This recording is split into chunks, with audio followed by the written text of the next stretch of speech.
My name is Sandy Rodriguez. I'm a Los Angeles-based painter who was raised on the border between California and Mexico. I'm excited to share with you a bit about my work and bring you up to speed on my first year of R&D for my Creative Capital project that coincides with the 500-year anniversary of the Spanish invasion of Tenochtitlan. My latest series, the Codex Rodriguez Mondragon, is a collection of maps and specimen paintings about the intersections of history, social memory, contemporary politics, and cultural production. It incorporates a hand-processed colorant and mineral pigments onto a sacred, ceremonial, and once outlawed amate paper, reclaiming and reaffirming the indigenous artistic traditions of the Americas.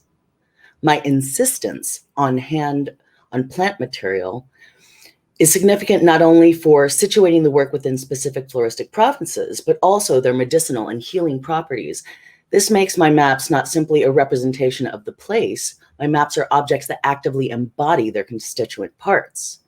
My investigation into indigenous color in the Americas led me to research the Florentine Codex and the history of image and color making in colonial Mexico. The Florentine Codex is a 12-book encyclopedia compiled by Fray Bernardino de Sahagún and 21 indigenous writers and artists during the middle of the 16th century. They created the compendium of the things of New Spain with parallel texts in Spanish and Nahuatl, with over 2,000 painted images to accompany this text, providing a third layer of information. The Codex Rodriguez Mondragon functions as a 21st addition to this historic archive of colonization and indigenous resistance. My work pulls at the colonial threads of violence, caging, family separation that persist to this day.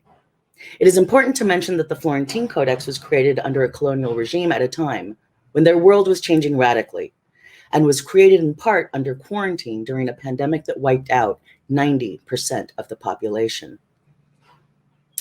I place immigration detention centers, the armed apprehension of migrants, within a larger context of indigenous life worlds, connecting human, plant, and animals as cohabitants, relatives of this region.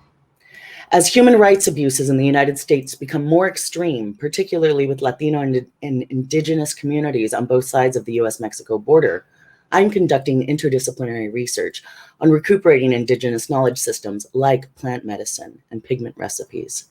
My Creative Capital project, Book 13, After the Conquest, Codex Rodriguez Mondragon, will expand on this codex through an immersive multi-room installation, presenting field study, archival research, and the production of works to create a space of healing and visual possibilities for current and historic traumas. This year in isolation, I have been researching and making new work for 8 museum exhibitions opening across the country in the fall and the spring. I invested year 1 of Creative Capital monies on supplies, rented a 7-week, 900 square foot studio on 2.5 acres. This type of space allowed me to ethically collect plant specimens, conduct research, process watercolors, and imagine what these installations might become. I've ordered custom sheets of amate paper, hired a bookmaker to create oversized amate accordion books, and those will serve as the prototypes. I'm also working on a 10-foot folding screen to experiment with these immersive installations. And while I don't know what the final installation is actually going to be, it might be a room-size amate accordion book that you read as you navigate, painted in the soil and plants based from each site depicted spanning the entire US-Mexico border, with sculpture, field study materials, live plants that contextualize the narratives of resistance along the border from the past 500 years. My ask is to realize this project, and my ask is 3.